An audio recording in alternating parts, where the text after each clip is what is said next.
Israel's slain lamb was God's requirement. Jehovah required a slain lamb, an innocent substitute. As we've been through in the week gone by now, that God, when He makes a decision, He never changes it.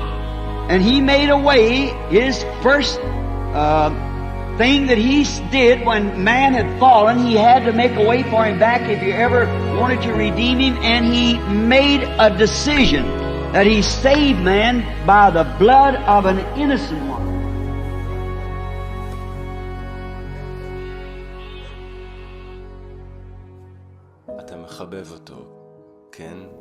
Tu l'aimes? Oui?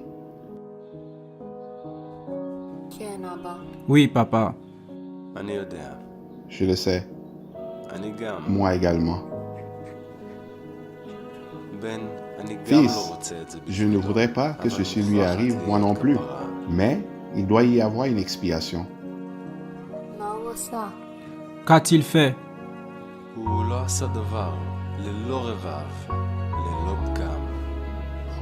Il n'a rien fait du tout. Il est parfaitement innocent. Alors quelle est la raison? Pour nos péchés. Pour prendre notre place. Ce devrait être nous, tu sais.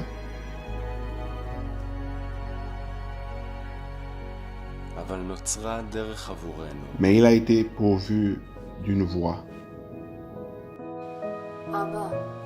Papa, ce sera toujours ainsi? Non, fils. Un jour, il y aura un sacrifice pour tout le temps. Ne serait-ce pas un jour merveilleux? Oui, papa. D'accord, d'accord. Viens, c'est le moment.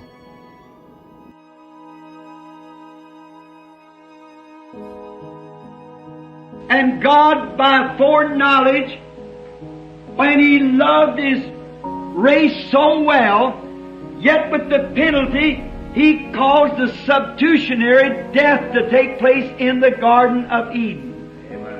That was, He substituted an innocent creature, a little lamb, that knowed no sin.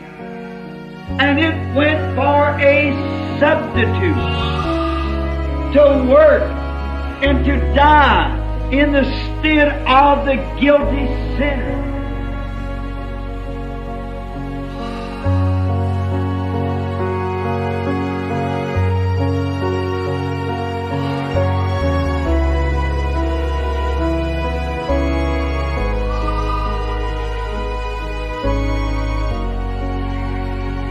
So there is a provided lamb from the foundation of the world, where their names are put on the Lamb's Book of Life. A lamb was provided to make a way of grace for every one of them to go in the resurrection.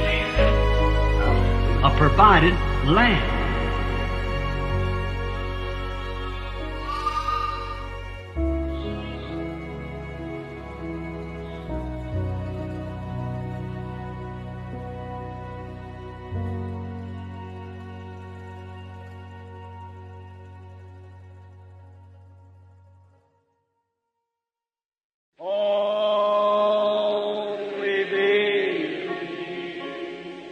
Just only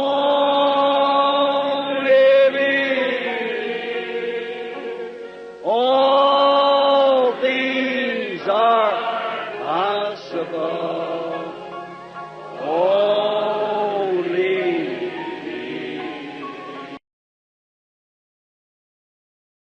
believe. Heavenly Father, with the Cher Père Céleste, alors que la présence du Saint-Esprit est déjà ici, nous abordons ta sainte parole.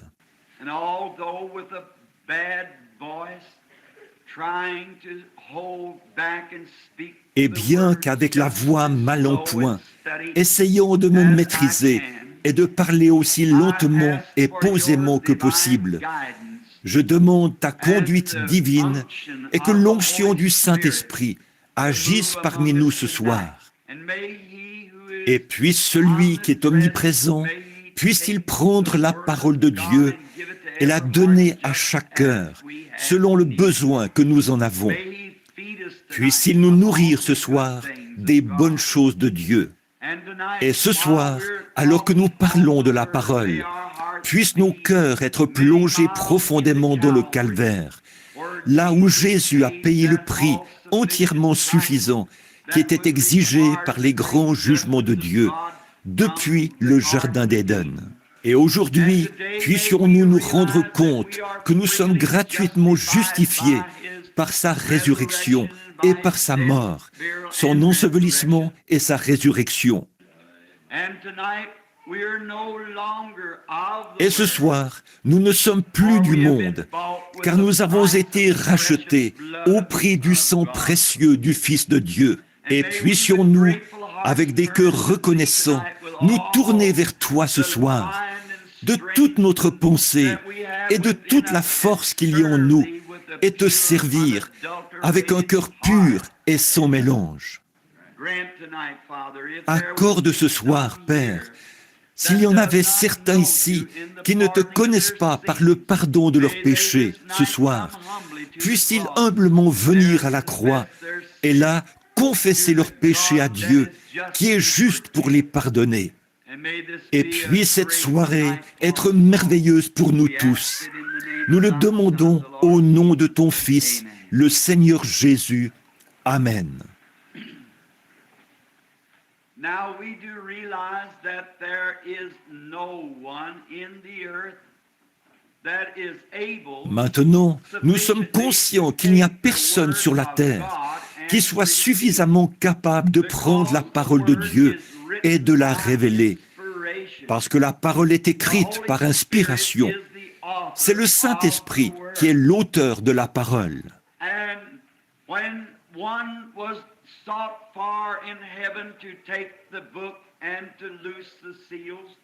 Et quand on a cherché quelqu'un dans le ciel pour prendre le livre et en rompre les sceaux, personne dans le ciel, ni sur la terre, ni sous la terre, n'a été trouvé digne de rompre les sceaux, ni même de regarder le livre. Et il y a eu là un agneau qui avait été immolé depuis la fondation du monde. C'est lui qui est venu prendre le livre de la main de celui qui était assis sur le trône, qui a rompu les sceaux et qui a ouvert la parole. Et ce soir, nous croyons et nous avons confiance en lui, qu'il ouvrira la parole pour nous, tandis que je lis le chapitre 2 des Actes. Comme je l'avais annoncé le premier soir, c'était sur la seconde venue et du Seigneur Jésus. C'était mercredi. Et jeudi soir, c'était sur le sacrifice entièrement suffisant. Et vendredi soir, c'était sur l'expiation entièrement suffisante, ce qui est parfait.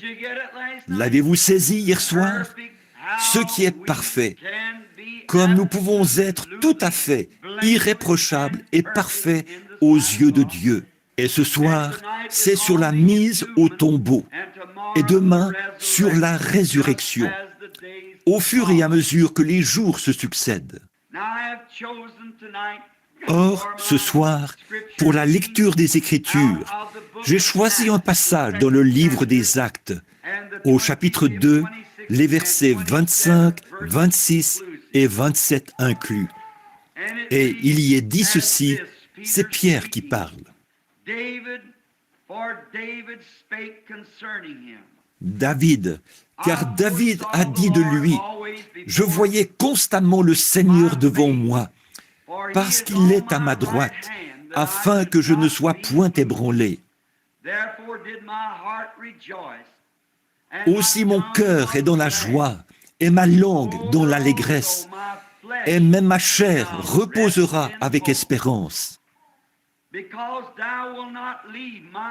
Car tu n'abandonneras pas mon âme dans le séjour des morts, et tu ne permettras pas que ton sein voie la corruption. Quel beau passage pour ce soir, pour présenter le contexte, celui qui était dans le tombeau. La première chose que nous désirons voir, sur laquelle nous désirons attirer votre attention, c'est l'infaillibilité de la parole de Dieu. Dieu tient sa parole à la lettre.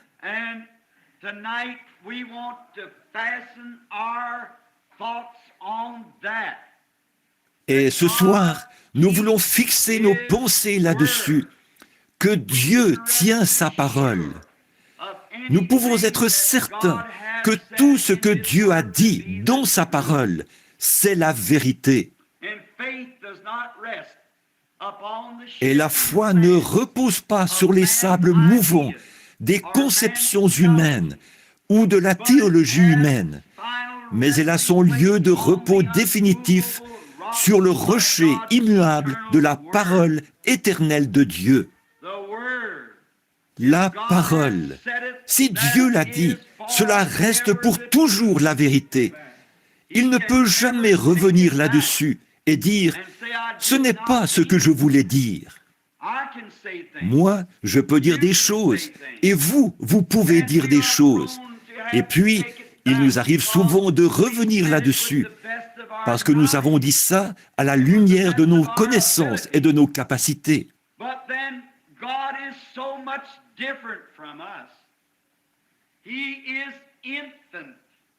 Mais Dieu est tellement différent de nous. Il est infini. C'est pourquoi il ne dit rien, à moins que ce ne soit absolument parfait. Il n'a jamais à revenir là-dessus. Il n'a jamais à s'excuser pour ce qu'il a dit. Cela reste toujours la vérité.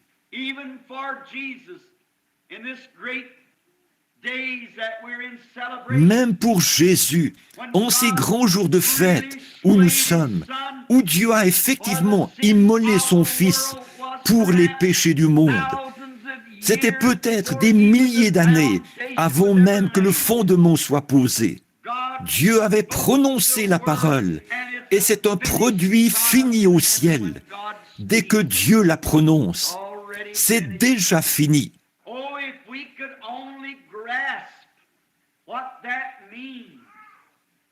Oh, si seulement nous pouvions saisir ce que cela signifie, comme nous serions des gens différents.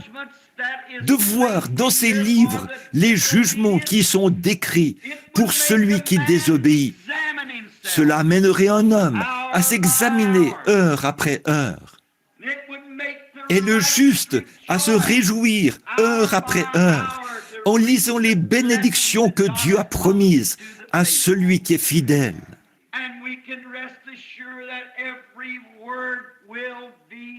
Et nous pouvons être certains que chaque parole s'accomplira.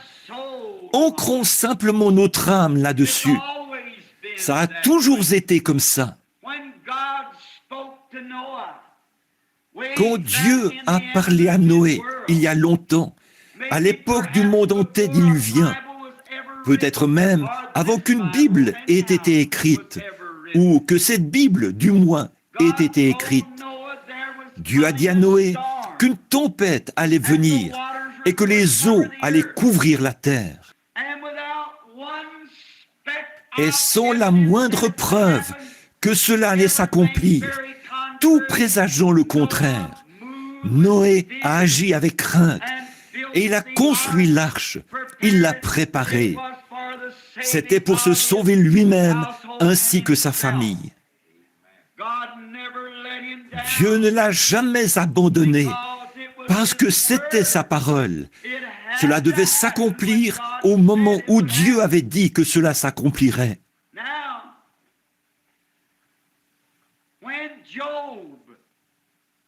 Or, Job, le plus vieux livre de la Bible, écrit peut-être avant que la Genèse soit écrite, et cela a été inclus dans la Bible.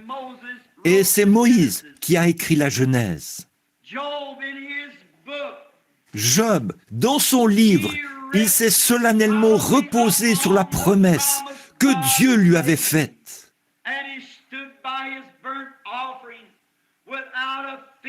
Et il s'est tenu à son holocauste sans aucune crainte dans son cœur, sachant que ce que Dieu avait dit, Dieu pouvait l'accomplir.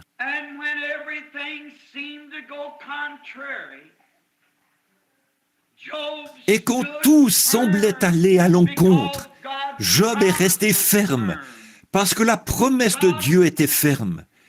Dieu avait fait une promesse à Job, et Job s'est reposé sur cette promesse.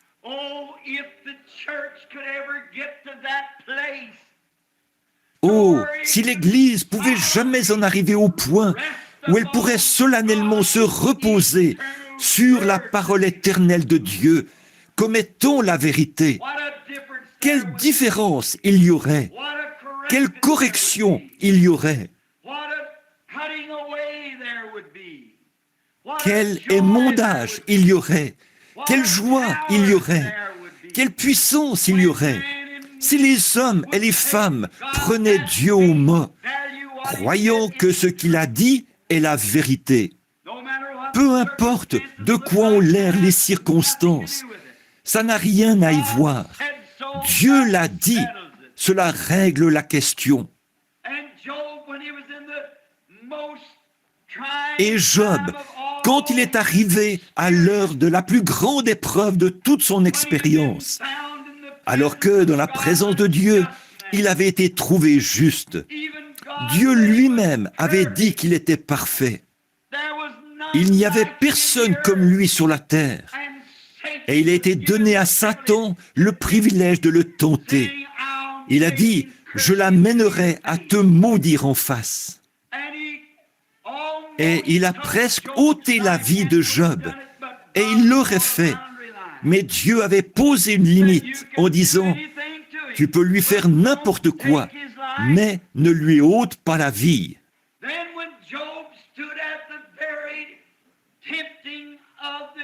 Alors, quand Job est arrivé au moment crucial de la tentation même, il a dit, « Je sais que mon Rédempteur est vivant, et au dernier jour, il se tiendra sur la terre. Quand les vers de ma peau détruiraient ce corps, de ma chair, je verrai Dieu. Peu importe combien cela paraissait sombre, et combien cela paraissait invraisemblable, il y avait quelque chose sur lequel Job avait ancré son âme, la promesse éternelle de Dieu.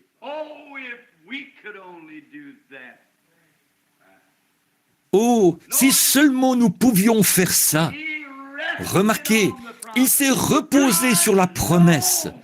Je sais que mon Rédempteur est vivant.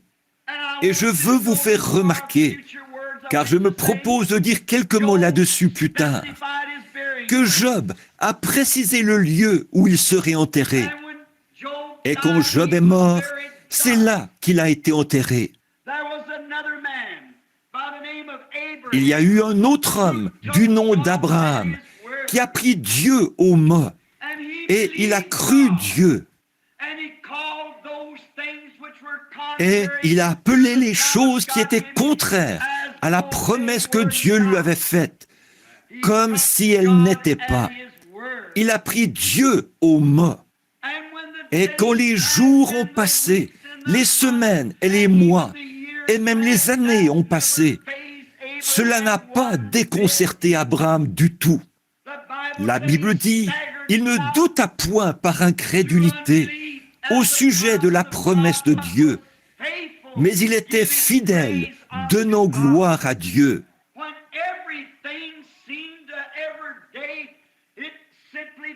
Alors que tout semblait, chaque jour, il semblait que cela devenait plus difficile chaque jour.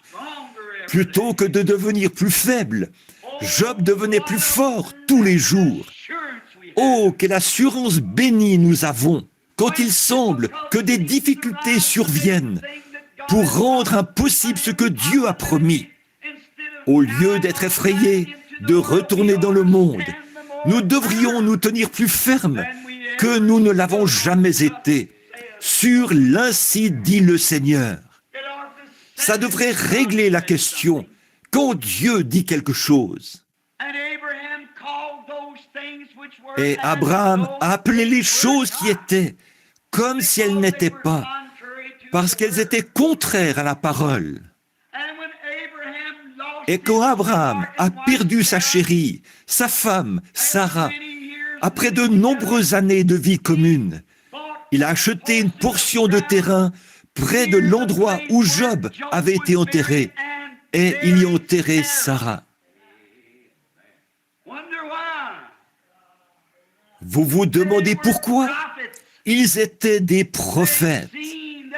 Ils avaient vu cela. Ils étaient en contact avec Dieu. Et alors, quand Abraham est mort, il a été enterré avec Sarah.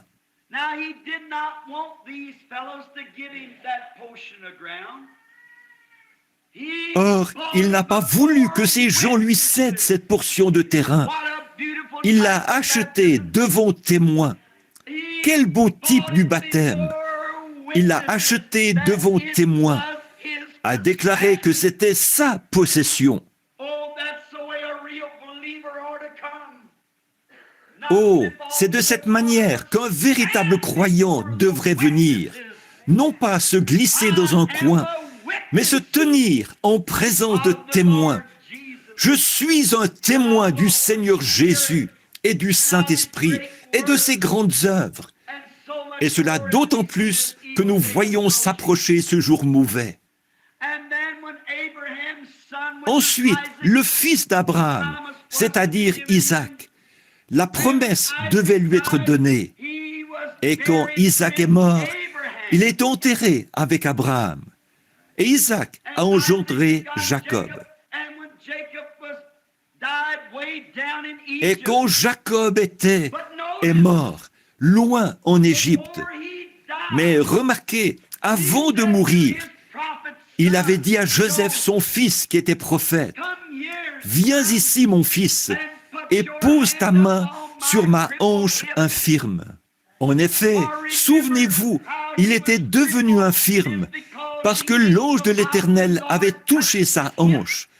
Et il s'était mis à boiter à partir de ce jour-là. Il a dit, « Pose ta main sur ma hanche et jure-moi par le Dieu de nos pères que tu ne m'enterreras pas ici en Égypte. »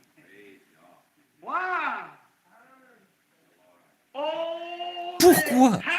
Oh, ils avaient la parole, ils avaient la révélation.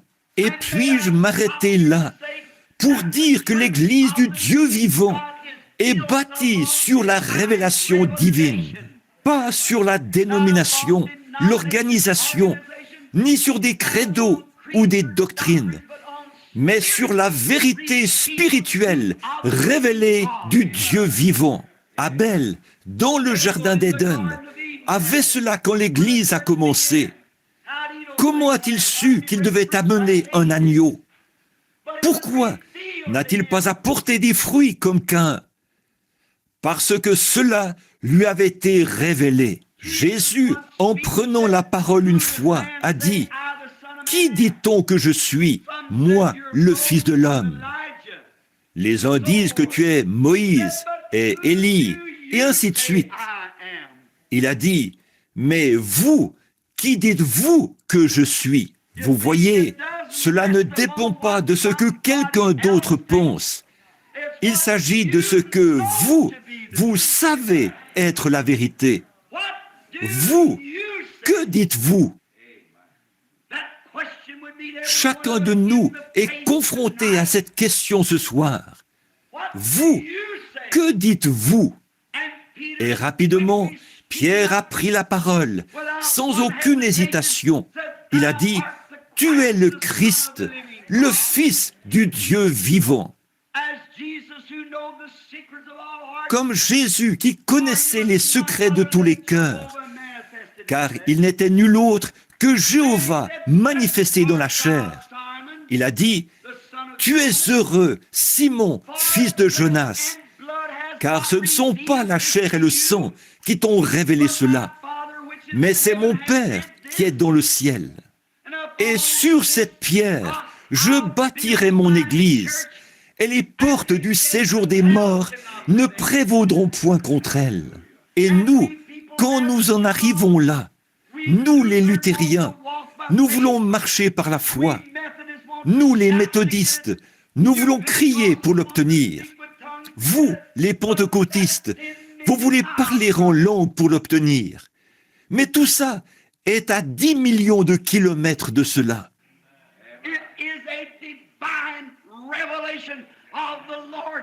C'est une révélation divine du Seigneur Jésus-Christ, la personne de son être manifestée dans le cœur. Sur cette pierre, je bâtirai mon église, et les portes du séjour des morts ne prévaudront point contre elle. Ça va de pair avec Matthieu 24, 5, 24, ou Jean 5, 24. Celui qui écoute mes paroles et qui croit à celui qui m'a envoyé a la vie éternelle. Et il ne vient point en jugement, mais il est passé de la mort à la vie.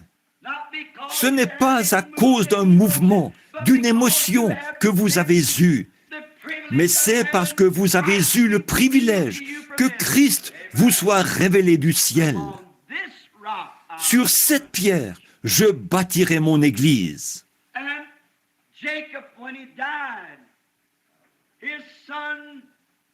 Et alors, quand Jacob est mort, son fils a fait emporter son corps et il a été enterré avec Abraham, Isaac, Sarah et Job dans la Terre Sainte en Palestine.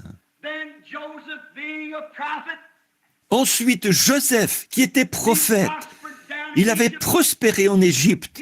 Il connaissait Dieu. Dieu s'était révélé à lui. Et au moment de mourir, il a dit, « N'enterrez surtout pas mes os ici, mais mettez quand un jour Dieu vous visitera certainement. » Pourquoi ?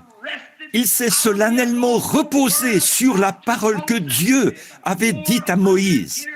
Ils serviront cette nation pendant 400 ans, mais je les ferai sortir. Il s'est reposé solennellement sur la parole. Et quelle belle illustration ici, si vous remarquez. Chaque Hébreu qui passait par là, avec le dos massacré par les surveillants d'esclaves, et quand cet Hébreu posait son regard sur les os de son prophète, Joseph, il savait qu'un jour, ils allaient sortir. En effet, ces os avaient été laissés là pour servir de mémorial, comme quoi un jour, ils sortiraient.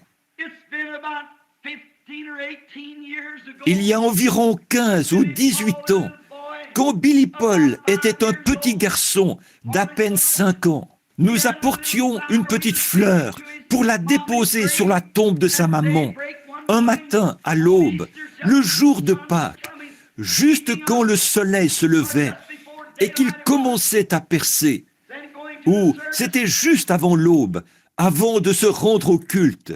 Et en marchant vers la tombe, le petit garçon a enlevé son chapeau, alors qu'on s'approchait de l'endroit où sa petite sœur et sa mère avaient été enterrées. Et il s'est mis à sangloter et à pleurer. Et il a dit, « Papa, est-ce que maman est là, dans ce trou ?»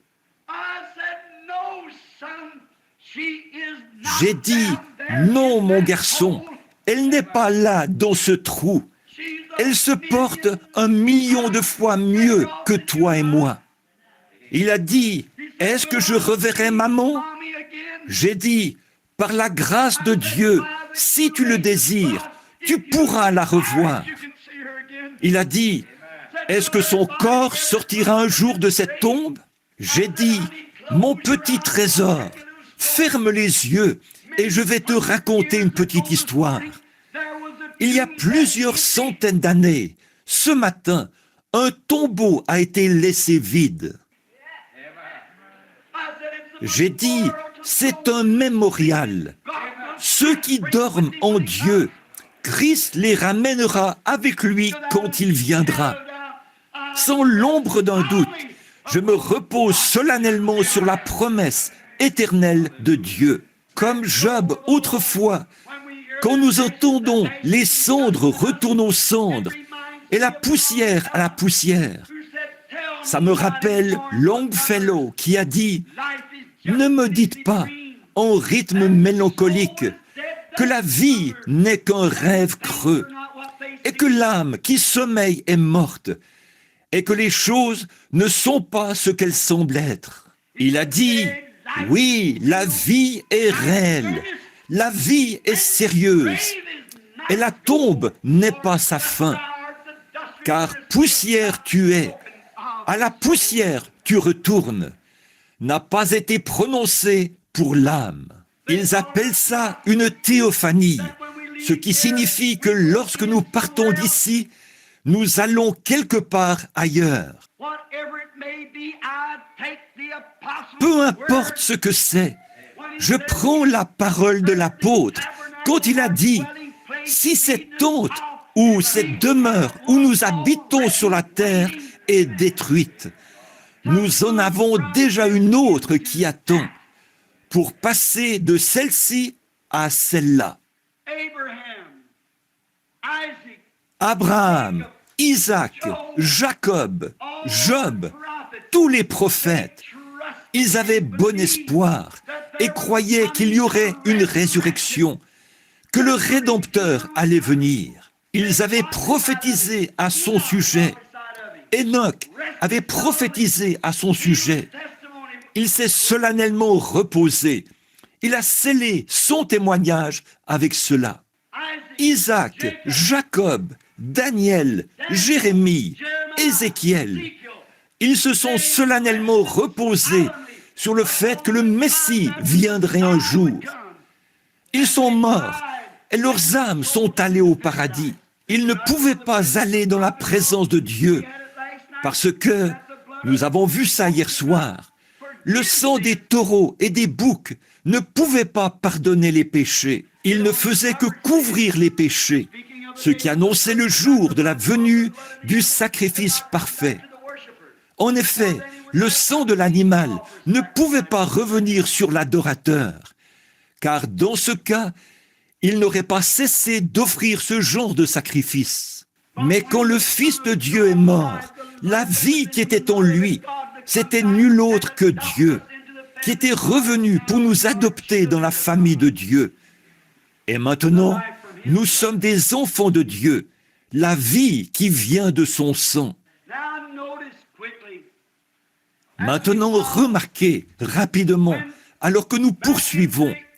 En effet, dans l'Ancien Testament, ceux qui croyaient et adoraient, ils mouraient dans la foi en attendant ce moment-là. La raison pour laquelle ces prophètes ont fait ça et qu'ils voulaient qu'on les enterre en Palestine, c'est qu'ils savaient que la résurrection n'allait pas se produire en Égypte. Cela allait se produire uniquement en Palestine. C'est pourquoi je dis ce soir, on me traite de tous les noms. Peu m'importe les noms que les gens me donnent. Pour moi, ça n'a aucune importance. La seule chose que je désire faire, c'est de savoir ceci, que je suis mort et que ma vie est cachée en Christ par Dieu et scellée par le Saint-Esprit. Alors, quand il m'appellera d'entre les morts, je répondrai ce jour-là. Ensevelissez-moi en Christ, car ceux qui sont en Christ, Dieu les ramènera avec lui ce jour-là. Comment entrons-nous en Christ? 1 Corinthiens 12, 13. Dans un seul esprit, nous avons tous été baptisés pour former un seul corps. Et nous sommes devenus concitoyens du royaume de Dieu. Nous confessons que nous sommes voyageurs et étrangers sur cette terre. Nous ne recherchons plus les choses de ce monde, mais nous attendons la venue du roi béni, qui prendra le contrôle du domaine, de l'océan jusqu'à l'océan sans fin, quand il viendra dans sa gloire. Certainement, nous attendons sa venue. Alors, il n'y a aucun doute dans mon esprit.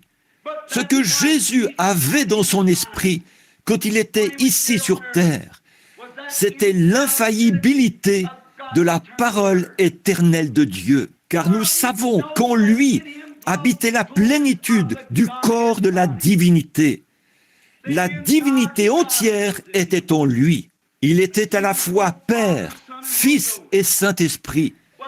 Mais il a habité dans une forme humaine.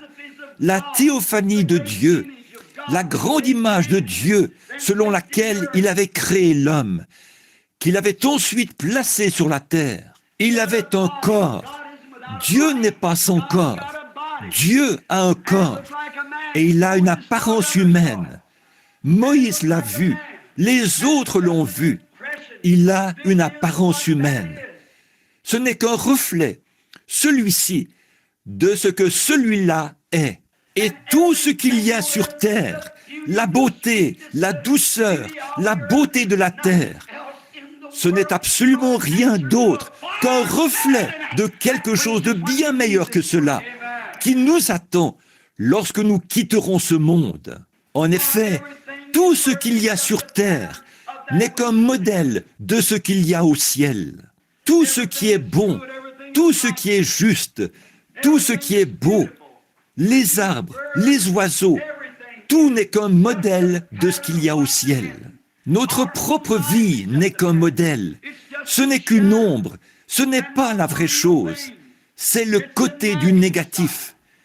Il faut la mort pour développer la photo, pour nous ramener dans la théophanie d'où nous sommes venus. Ensuite, à la résurrection, nous revenons semblables à lui, dans un corps ressuscité. Que c'est beau! Pas seulement beau, mais c'est la vérité vraie et solennelle de la parole éternelle de Dieu. Nous serons semblables à lui. Remarquez, or Jésus était investi de tous les pouvoirs de Dieu. Mais quand il a rencontré Satan, il n'a jamais utilisé aucun de ses pouvoirs. Il s'est reporté uniquement à la parole.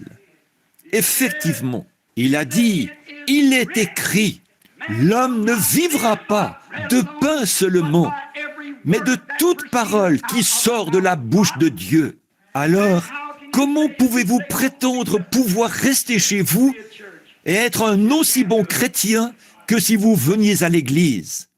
Vous ne le pouvez pas. Lisez la parole. Le Saint-Esprit se nourrit de la parole.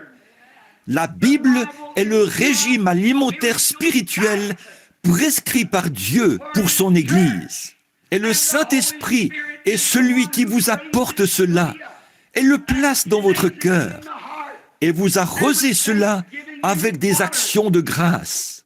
Et chaque promesse divine produira exactement ce que Dieu a dit qu'elle ferait.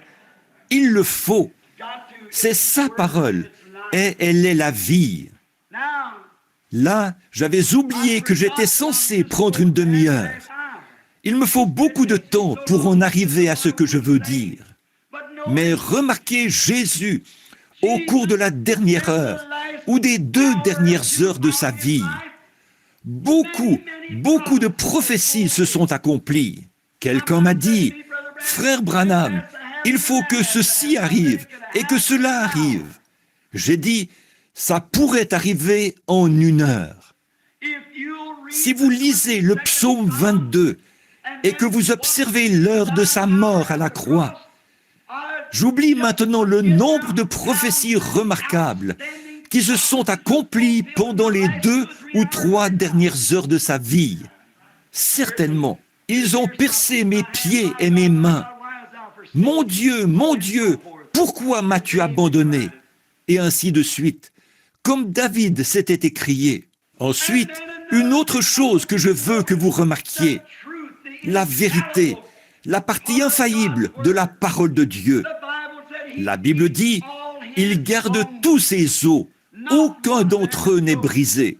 En effet, en type, l'agneau pascal en était un type. L'agneau devait être sans défaut. Et il ne devait y avoir aucun os brisé dans cet agneau. Et à l'heure de ça, il était mort. Ils se sont approchés pour briser ses jambes avec un marteau. Et juste avant, considérez ce moment crucial. L'homme qui tenait le marteau s'apprêtait à frapper ses jambes.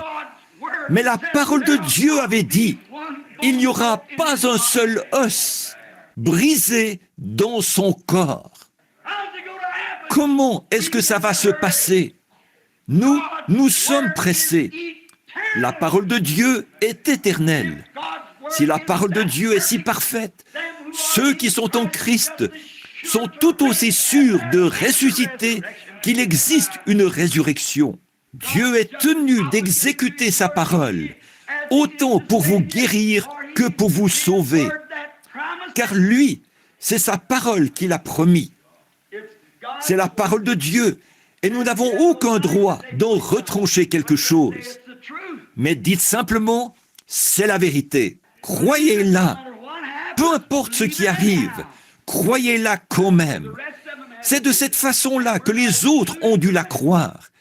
Et nous n'en sommes pas exclus. C'est Dieu qui avait donné la Palestine à Israël. Mais ils ont dû se battre pour chaque pouce de terrain qu'ils ont obtenu. La promesse est pour vous, mais vous devez vous battre pour chaque pouce que vous revendiquez. Le diable verra à ce qu'il en soit ainsi, certainement.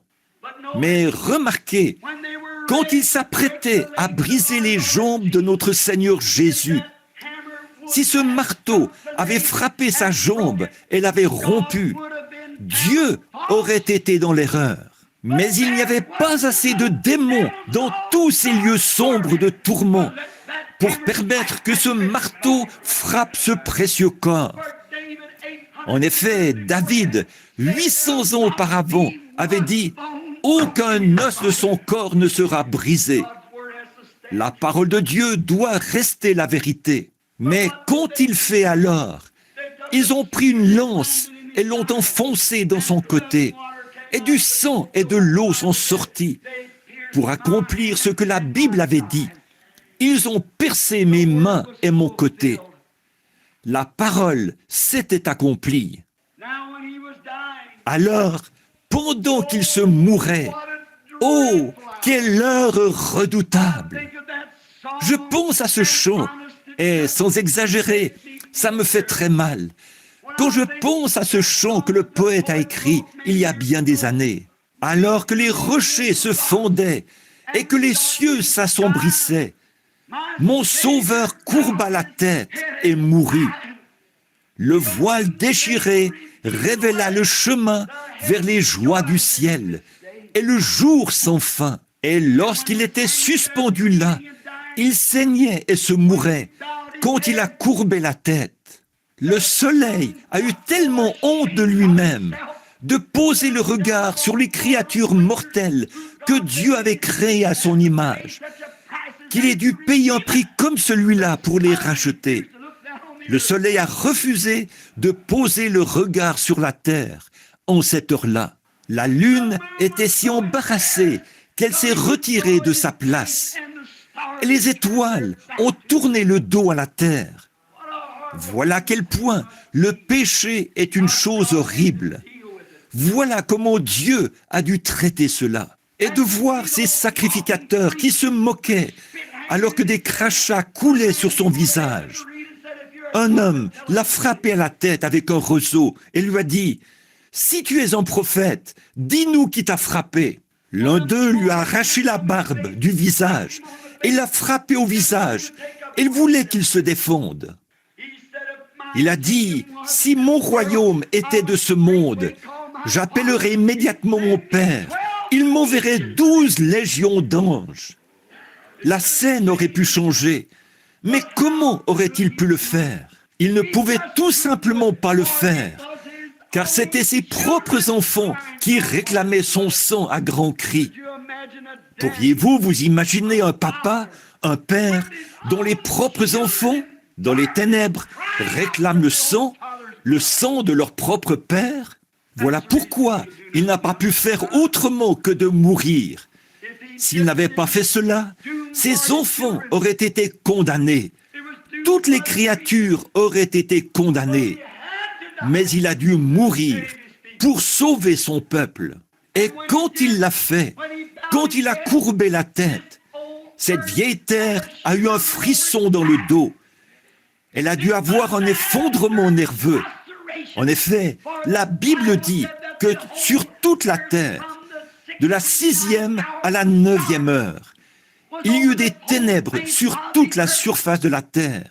Et la terre a tremblé, et les rochers se sont fendus. Et le voile du temple s'est déchiré depuis le haut jusqu'en bas. Les billots qui servaient au sacrifice se sont renversés. Le Fils du Dieu vivant était mort.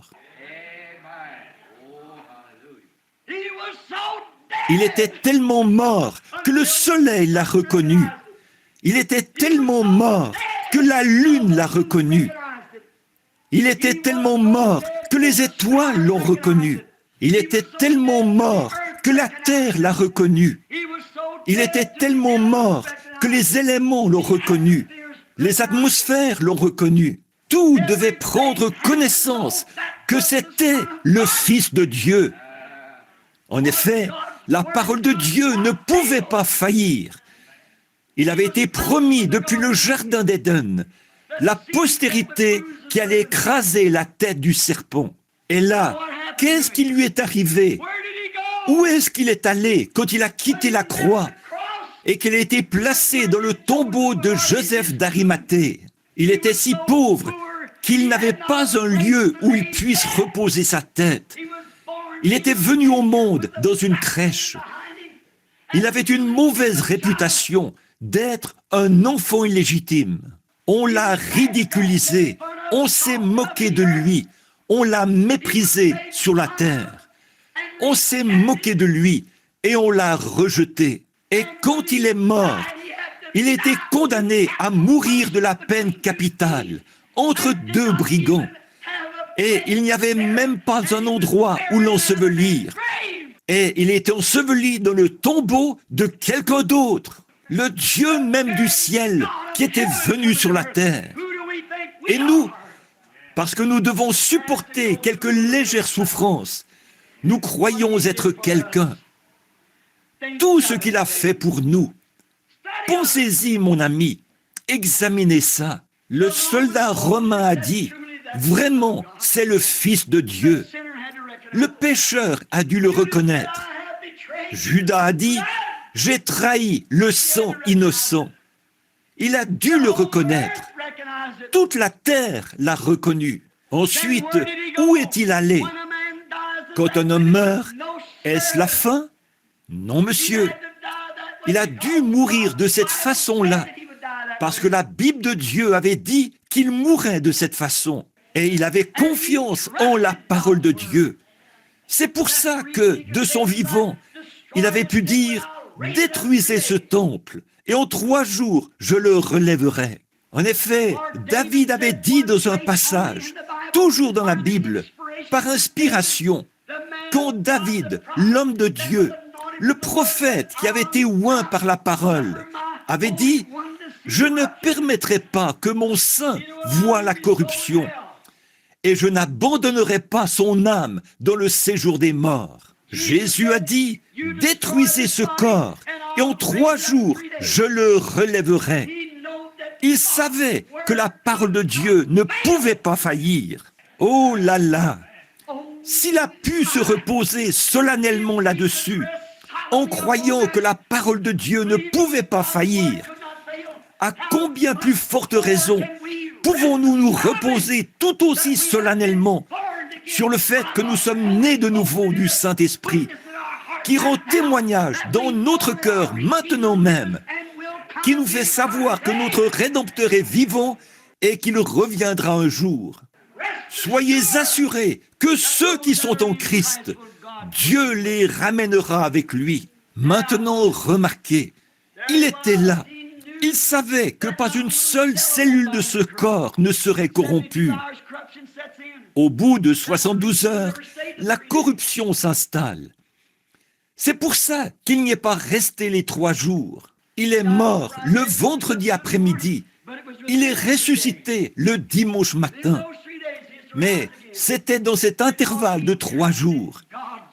Dans cet intervalle de 3 jours, il devait ressusciter parce qu'il avait confiance en la parole de Dieu. Le voilà parti. Où est-il allé quand il est parti? La Bible dit, il est monté. Il est allé prêcher aux âmes qui étaient en prison, qui ne s'étaient pas repenties lorsque la patience se prolongeait au jour de Noé. Son âme, son esprit, sa théophanie de son propre être est descendue. Suivons-le.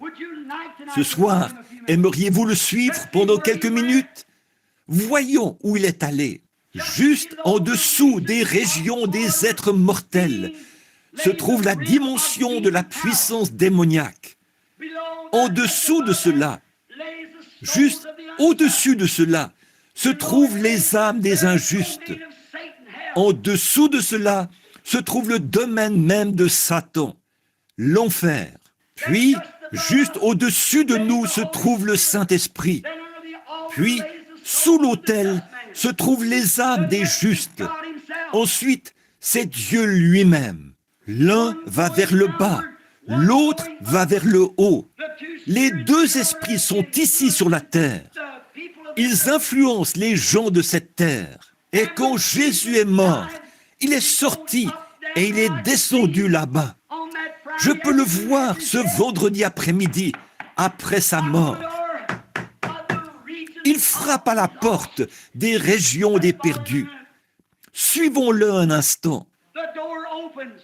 La porte s'ouvre. Il y avait des femmes, il y avait des hommes, il y avait des jeunes filles, il y avait des vieux.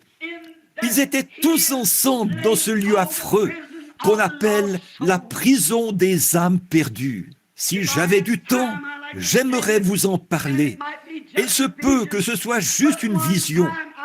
Mais une fois, j'ai visité ce lieu et j'ai imploré la miséricorde à grands cris, alors que j'étais un pécheur qui allait subir une opération. Quand j'en suis sorti, je me tenais à l'ouest, les mains levées vers le ciel, et une croix brillait sur moi. Mais dans ce lieu lugubre là-bas, Jésus s'est approché de la porte. Tout devait témoigner qu'il était le Fils de Dieu, parce qu'on leur avait prêché lorsque la patience se prolongeait au jour de Noé. Il frappe à la porte. Il a dit, « Je suis celui dont Enoch a parlé. Je suis la postérité de la femme qui devait écraser la tête du serpent. » Toute la parole de Dieu s'est accomplie. Je viens juste de mourir là-bas au calvaire et j'ai racheté mon Église. Et celui dont Enoch a parlé, c'est moi. Et ils étaient sans miséricorde, sans espérance, parce qu'ils avaient péché. Et la porte était fermée pour eux. Il a continué à descendre jusque dans les régions des démons. Il a continué à descendre jusqu'aux portes même du séjour des morts. Il a frappé à la porte. Ceci se déroule pendant qu'il était dans le tombeau, son corps attendant la résurrection. Il a visité les lieux où vont les justes et les injustes, là où vous irez un de ces jours, vers l'un ou l'autre de ces lieux, et il frappe à la porte de l'enfer. Et quand il l'a fait, le diable est sorti. Et je peux tout simplement l'entendre dire, « Oh, alors finalement tu es arrivé. Je pensais bien t'avoir eu quand j'ai tué Abel. » Vous voyez, depuis que cette postérité avait été promise dans le jardin d'Éden, le diable a constamment cherché à détruire cette postérité. Et la mort d'Abel et la venue de Seth, c'était simplement la mort, l'ensevelissement et la résurrection du Christ. Cette postérité devait continuer. Et il a essayé de la détruire. Il a dit, « Je pensais t'avoir eu quand j'ai tué Abel. Je pensais t'avoir eu quand j'ai tué les prophètes. J'étais sûr de t'avoir eu quand j'ai décapité Jean. Mais maintenant, enfin, tu es arrivé. Je t'ai maintenant. Oh là là, je peux l'entendre dire, « Satan, viens ici !» C'est lui le chef maintenant. Il lui arrache la clé de la mort et du séjour des morts, qui était accrochée à sa ceinture, pour l'accrocher à sa propre ceinture. Je veux te coller une mise en demeure. Tu as été un bluffeur assez longtemps. Je suis le Fils du Dieu vivant, né d'une vierge. Mon sang est encore humide sur la croix et toute la dette est payée. Tu n'as plus aucun droit. Tu es dépouillé. Donne-moi ces clés. C'est vrai. Il se retourne et lui donne un bon coup de pied. Et du coup, il claque la porte en disant « Reste là-dedans. C'est moi le chef à partir de maintenant. » Or, ce n'est pas lui qui avait les clés du royaume, parce qu'il les avait remises à Pierre. Nous verrons cela demain matin, pendant le baptême d'eau. Mais il avait les clés de la mort et du séjour des morts, et il les a prises. C'est après sa résurrection qu'il a dit « J'ai les clés de la mort et du séjour des morts. » C'est Pierre qui avait les clés du royaume. Satan avait les clés de la mort et du séjour des morts. Mais maintenant, c'est Jésus qui les a. C'est lui le chef. Le voilà qui remonte. Ce sera bientôt Pâques. Le temps passe vite. Mais il y a un autre groupe. Où est Job? Où est Abraham? Où se trouve-t-il? Où sont ces hommes qui avaient mis leur confiance dans la parole de Dieu? Les avait-il oubliés? La mort les avait-elle anéantis? Était-ce la fin?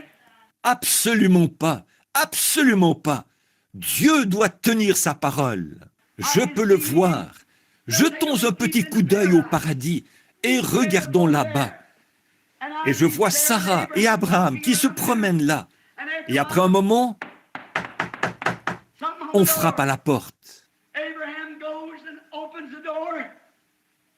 Abraham va ouvrir la porte. Il a dit, « Chérie, viens ici. Regarde-la. Regarde-la. » C'est exactement celui qui était avec moi sous le chêne ce jour-là. Il est le Dieu d'Abraham. Juste à ce moment-là, je peux voir Daniel regarder par-dessus son épaule et dire « Voilà la pierre qui s'était détachée de la montagne, aussi certain que je suis ici. » Je vois Job se lever. Il a dit « Voilà mon Rédempteur, dont j'avais dit que je sais qu'il est vivant et qu'un jour il se tiendrait sur la terre. Il se peut que mon corps ne soit plus qu'une petite cuillerée de cendre, mais d'ici 15 minutes, je serai de nouveau là-dedans. C'est lui. » Ézéchiel regarde par-dessus et il a dit « J'avais vu cette même personne comme une roue au milieu de la roue qui tournait là-haut dans les airs. » Oh là là! Puis Enoch s'est approché.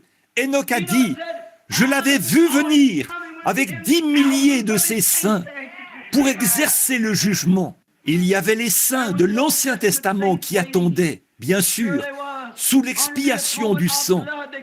Ils ne pouvaient pas entrer dans la présence du Dieu du ciel, parce que le sang des boucs et des brebis ne pouvait pas ôter le péché. Mais il a dit, « Mes frères, je suis celui que vous croyez que je suis. Je suis la postérité de la femme. Je suis le fils de David. Je suis le fils de Dieu. Je suis celui qui est né d'une vierge.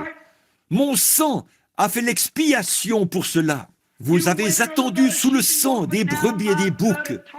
Mais maintenant, c'est mon sang qui fait l'expiation. Et vous êtes libres. Montons, c'est presque Pâques. Et pensez un peu ce soir. Cela fait environ 1900 et quelques années. Je peux entendre Abraham dire, « Seigneur, quand nous monterons et que nous serons de nouveau dans notre corps. » Sarah et moi, nous aimions tellement ça. Aurais-tu objection à ce que nous fassions une petite visite éclair là-bas pendant que tu seras en route? Eh bien, je peux l'entendre dire, « Eh bien, non, certainement pas. Je vais rester avec mes disciples pendant environ 40 jours. Regardez autour de vous et voyez comment les choses se présentent. En ce glorieux matin de Pâques, c'est ça que nous examinerons demain matin, si le Seigneur le veut. Quand il est ressuscité d'entre les morts, la Bible dit, selon Matthieu 27, plusieurs saints qui dormaient dans la poussière de la terre ressuscitèrent et sortirent des tombes. De qui s'agissait-il? Abraham, Isaac, Jacob, Job, ceux qui, par la révélation spirituelle révélée, savaient que le Rédempteur se tiendrait sur la terre un jour. Ce sont eux les prémices de ceux qui dormaient. Ils se sont promenés là dans la ville. Je peux voir Sarah et Abraham, jeunes et pleins et beaux et pleins de vie, pour ne plus jamais vieillir, pour ne plus jamais tomber malade, pour ne plus jamais avoir faim. Ils se promenaient dans leur corps. Caïphe se tenait là et il a dit, « Vous savez quoi? Quelque chose s'est passé l'autre jour. Regardez donc le fouillis dans lequel se trouve ce temple. Il va falloir trouver quelqu'un pour recoudre ce rideau. Regardez ça, cette caisse à sacrifice renversée. Qu'est-ce qui s'est passé? Ce gars, était-il un astrologue? Était-il un sorcier? Ou qu'est-ce qui s'est passé? Dites donc, venez ici, Joseph. Qui est ce jeune couple qui se tient là? Abraham a dit, Sarah, on nous a reconnus. On ferait mieux de sortir. Ils apparurent un grand nombre de personnes. Ce n'est pas tout. Pour conclure, remarquez, un jour après qu'ils ont eu visité, Abraham, Isaac, Jacob et tous les autres avaient visité leur patrie. Quand Jésus est monté, vous dites, Frère Branham, est-ce un mythe? Non, monsieur. Je vous montrerai les passages des Écritures dans un instant. Quand il a commencé à monter, ils n'ont vu que lui, mais les saints de l'Ancien Testament l'ont accompagné. En effet, la Bible dit qu'il a emmené des captifs et il a fait des dons aux hommes. Et je peux le voir alors qu'il monte, se joignant à son église. 2 anges de l'orchestre qui jouaient de la musique se sont déplacés là-bas. Et ils ont dit, « Homme galiléen, pourquoi vous arrêtez-vous à regarder au ciel? Car ce même Jésus qui a été enlevé va revenir. » Certainement, ils sont vite retournés se joindre au défilé. Et Jésus et les saints de l'Ancien Testament ont traversé les cieux. Ils ont dépassé la lune. Ils ont dépassé le soleil. Ils ont dépassé les étoiles.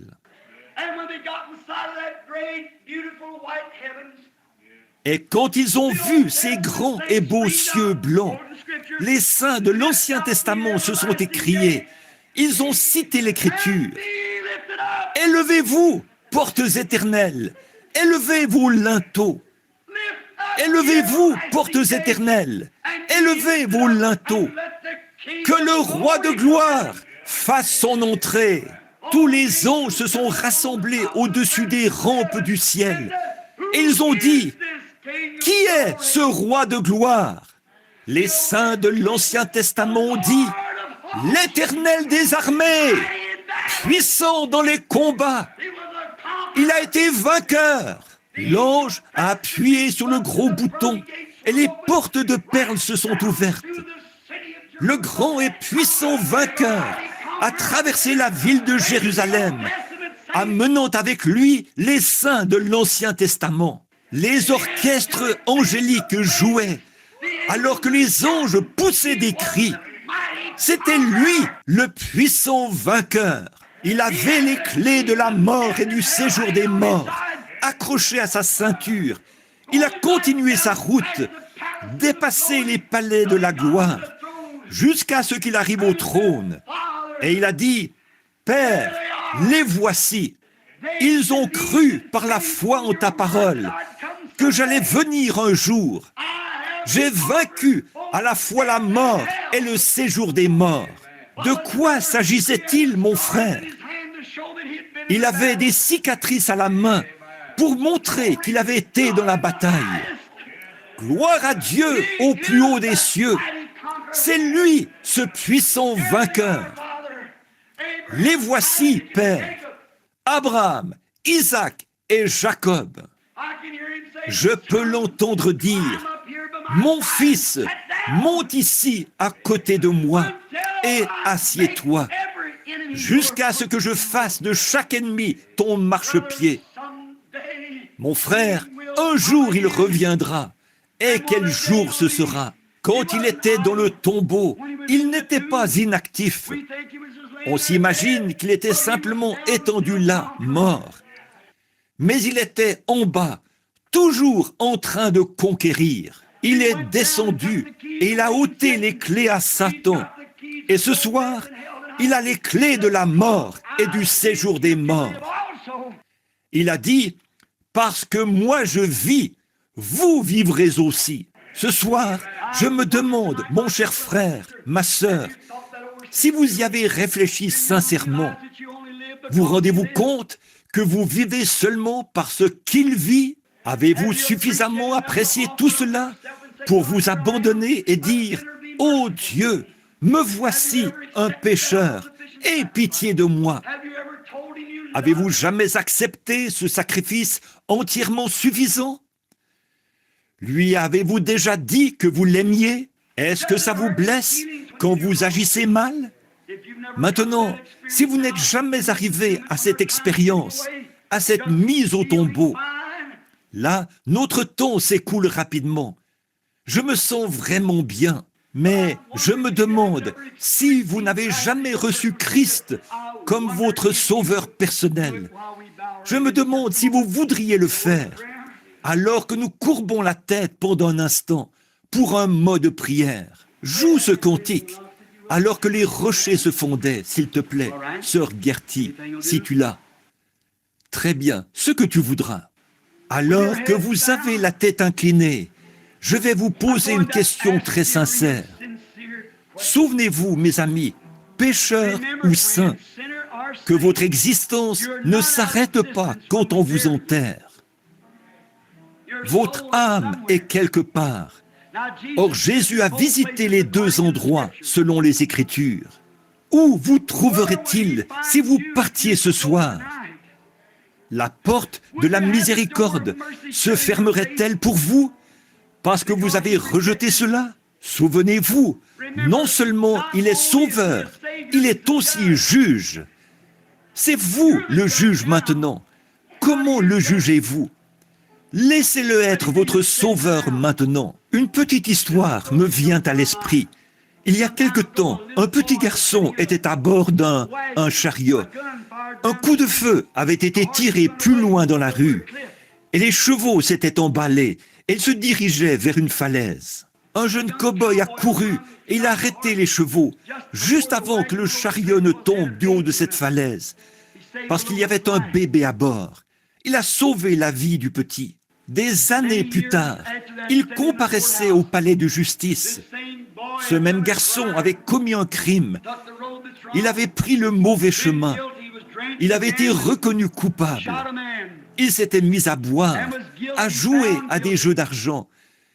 Il avait tiré sur un homme et il avait été reconnu coupable. Il avait été déclaré coupable. Et le juge s'est levé et il a dit, « Je vous condamne à être pendu jusqu'à ce que mort s'en suive. » Ce jeune homme a dit, « Monsieur le juge !» Et il a interrompu le déroulement du procès, alors qu'il a sauté par-dessus la barrière et qu'il s'est jeté aux pieds du juge pour implorer sa miséricorde. Il a dit, « Monsieur le juge, regardez mon visage. Ne me reconnaissez-vous pas ?» Il a dit, « Non, fiston, je ne te reconnais pas. » Il a dit, « Vous souvenez-vous d'avoir sauvé la vie d'un certain petit garçon il y a bien des années, quand un cheval s'était emballé ?» Il a dit, « Oui, je m'en souviens. » Il a dit, « Ce garçon-là, c'est moi. » Il a dit, « Monsieur le juge, vous m'avez sauvé à ce moment-là. Sauvez-moi maintenant. » Le juge a baissé les regards vers lui et il a dit, Fiston, ce jour-là, j'étais ton sauveur. Aujourd'hui, je suis ton juge. Aujourd'hui, il est votre sauveur. Pécheur, demain, il pourrait être votre juge. Réfléchissons bien là-dessus maintenant, alors que la musique joue. Et que tout le monde prie, ceux qui sont fervents en prière devant Dieu. Ce soir, je me demande maintenant, rapidement, que ceux qui voudraient accepter Christ comme leur sauveur personnel disent « Ô Dieu, aie pitié de moi, un pécheur. Je veux venir par le sang versé. J'en ai assez de me joindre à des églises et de courir d'un lieu à l'autre. Je veux naître de nouveau. Je veux une expérience dans mon cœur, afin de savoir que Christ s'est révélé à moi par la révélation spirituelle dont vous venez de parler, frère Branham. Je veux la révélation spirituelle, le Saint-Esprit dans mon cœur, qui me rende vivant, qui fasse que Christ soit plus réel pour moi que je ne le suis pour moi-même. Je désire cette expérience, frère Branham. Voulez-vous prier pour moi alors que je lève ma main? Voulez-vous lever la main maintenant, celui qui désire qu'on se souvienne de lui? Que Dieu vous bénisse, madame. Que Dieu vous bénisse là-bas au fond, madame. C'est bon. Que Dieu vous bénisse, monsieur. C'est bon. Levez la main. Bon, continuez à lever la main. Pourquoi avoir honte? Pouvez-vous rejeter une telle chose, mon ami? Souvenez-vous. Oh, vous dites, frère Branham, les prédicateurs ont prêché pendant des années. Je sais, mais un de ces jours, ils vont cesser de prêcher. Et au train où vont les choses, ça pourrait arriver sous peu. Vous allez entendre votre dernière prédication. Franchement, celle-ci pourrait être votre dernière. Oh, vous dites, je suis jeune. Cela n'a pas d'importance. La mort ne fait exception de personne, quel que soit son âge ou sa capacité.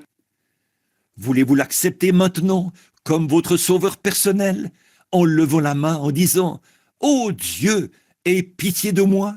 Levez la main avec les autres et dites « Maintenant, je veux accepter Christ ». Voulez-vous lever la main?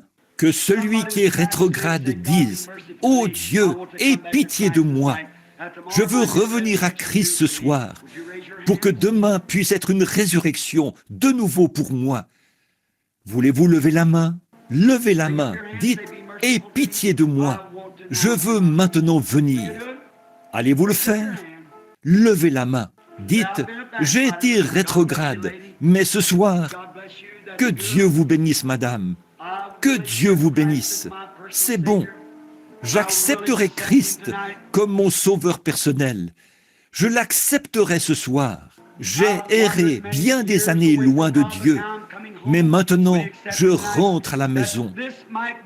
Voulez-vous l'accepter ce soir pour que ceci puisse être une nouvelle résurrection pour vous? Que votre vieille vie se termine? Cette dame s'avance vers l'autel pour faire sa confession, pour prendre position. Y en a-t-il d'autres qui voudraient venir se placer ici, s'avancer ici avec elle pour leur confession? Voulez-vous vous lever et vous avancer aussi vers l'autel? L'autel est ouvert, certainement. Continuez à vous avancer maintenant. Si vous voulez vous tenir ici et prier, alors ce sera très bien. Voulez-vous venir sur la base de la confession de votre foi, sur la base de votre foi dans le Fils de Dieu? Voulez-vous maintenant venir? Très bien. Cela dépend de vous. N'oubliez pas, c'est de vous qu'il s'agit. Êtes-vous pécheur? Êtes-vous rétrograde? Êtes-vous froid et éloigné de Christ? Voulez-vous ressusciter de nouveau avec lui maintenant? Recommencer une nouvelle vie? Qu'en est-il de vous, mari et femme, qui êtes en désaccord depuis longtemps, qui vous querellez chez vous? Ne voulez-vous pas venir et régler cette chose avec Dieu et l'un avec l'autre maintenant? Faites de Pâques un vrai Pâques pour vous. Commencez un nouveau foyer. Qu'en est-il de vous qui n'avez jamais été, qui n'avez jamais prié chez vous? Vous ne faites que rentrer de l'église et vous essayez de vivre le mieux possible. Vous ne réunissez jamais la famille pour prier. Voilà pourquoi nous avons de la délinquance juvénile et les choses que nous avons. Voilà pourquoi les foyers américains sont brisés. Ne voulez-vous pas venir recommencer ce soir? Voulez-vous le faire? Vous êtes invités. Souvenez-vous, je suis votre ministre maintenant. Je serai un témoin ce jour-là.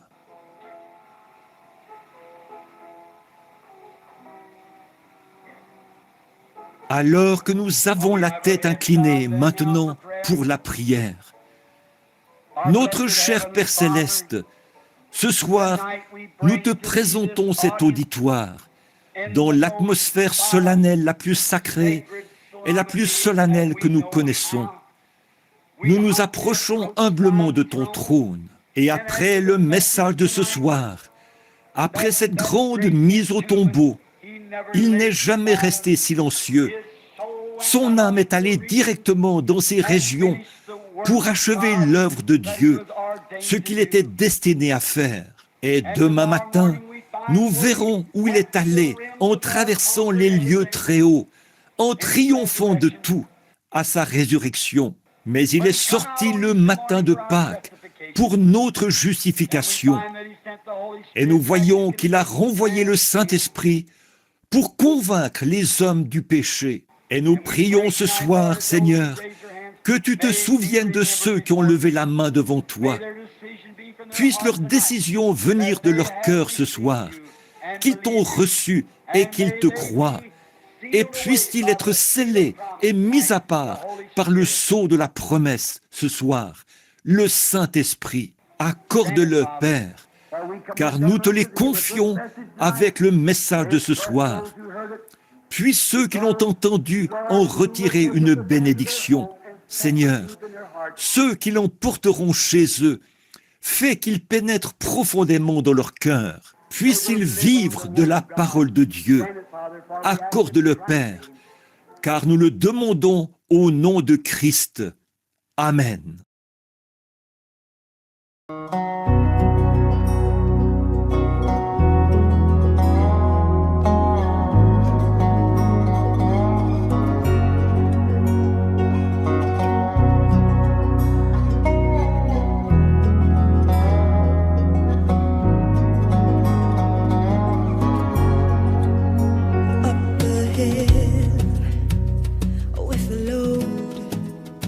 Jesus walked up Calvary's road. No man took his life from him. For you and me, he willingly gave. In his mind, he held a vision. It was of the resurrection. Truly, price, our victory's complete, the perfect sacrifice. For in death,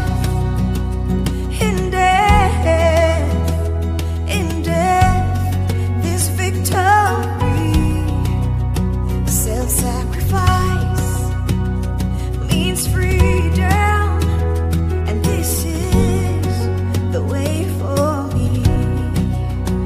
For the joy set before, there's a cross to endure. For real life, this I see, that in death is victory.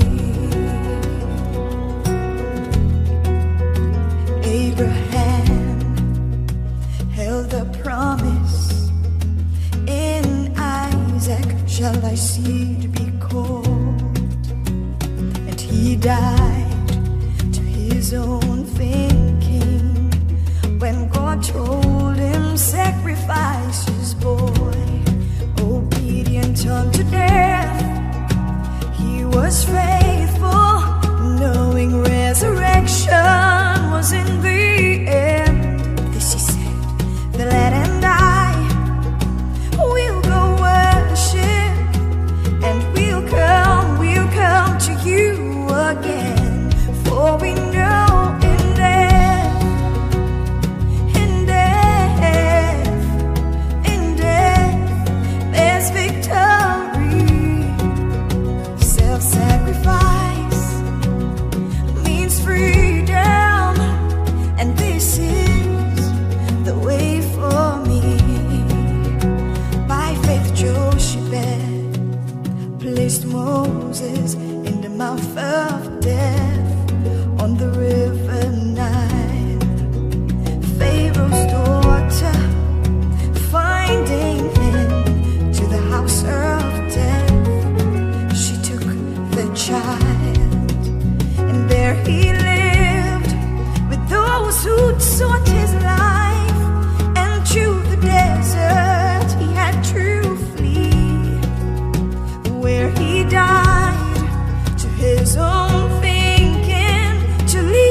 Self-sacrifice means freedom, and this is the way for me.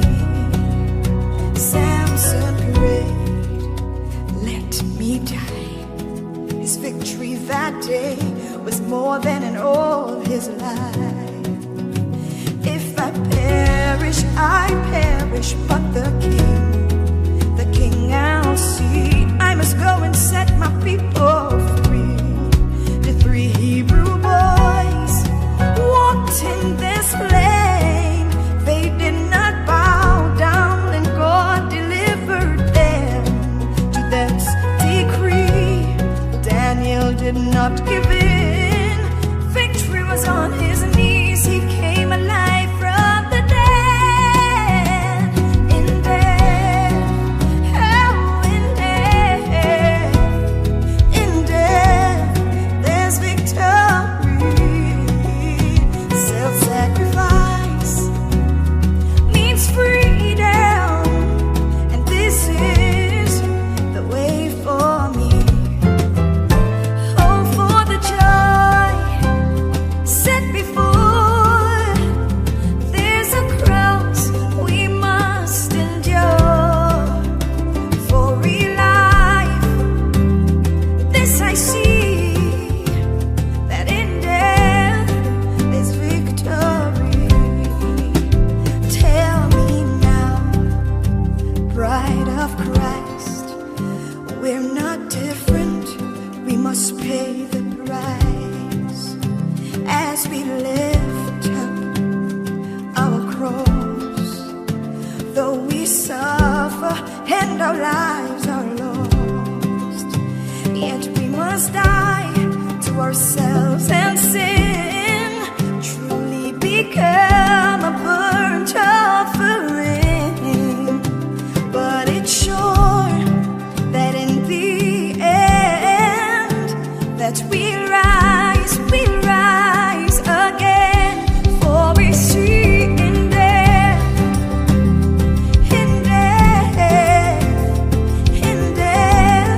there's victory. Self-sacrifice means freedom, and this is the way for me. For the joy set before, there's a cross we must endure. For in life, this I see, that in death there's victory. For the joy set before, there's a cross we must endure. For in life, this I see, that in death there's victory.